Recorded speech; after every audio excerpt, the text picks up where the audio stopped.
Avez-vous tendance à être à la dernière minute pour effectuer vos travaux scolaires? Passez-vous trop de temps à visionner des vidéos ou naviguer sur les réseaux sociaux?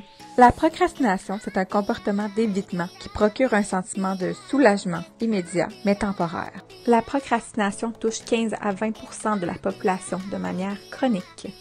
Votre gestion du temps se transforme en procrastination au moment où il va y avoir un délai qui va être inutile ou irrationnel, quand il va y avoir un délai qui va être maintenu, même s'il y a des conséquences négatives potentielles, et quand il y a un délai accompagné d'un malaise comme l'augmentation du stress, de la fatigue, un sentiment de culpabilité. Dans le vidéo, l'esprit d'un maître procrastinateur, on décrit la procrastination comme une conséquence d'un combat entre trois instances qui sont représentées par trois différents personnages.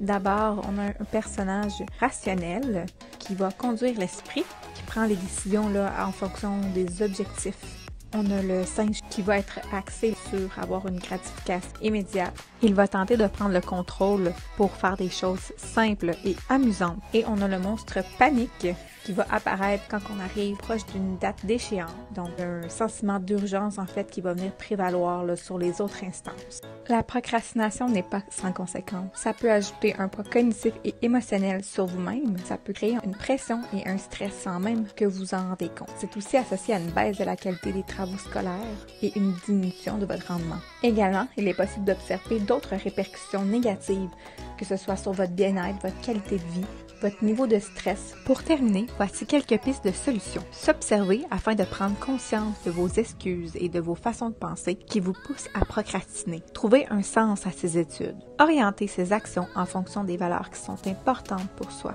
Développer une bienveillance envers soi-même. Apprendre à vivre dans le moment présent et à accepter les émotions difficiles. Si t'en écoutes, n'oublie pas que tu peux visionner tous nos vidéos. On espère que ça aura valu le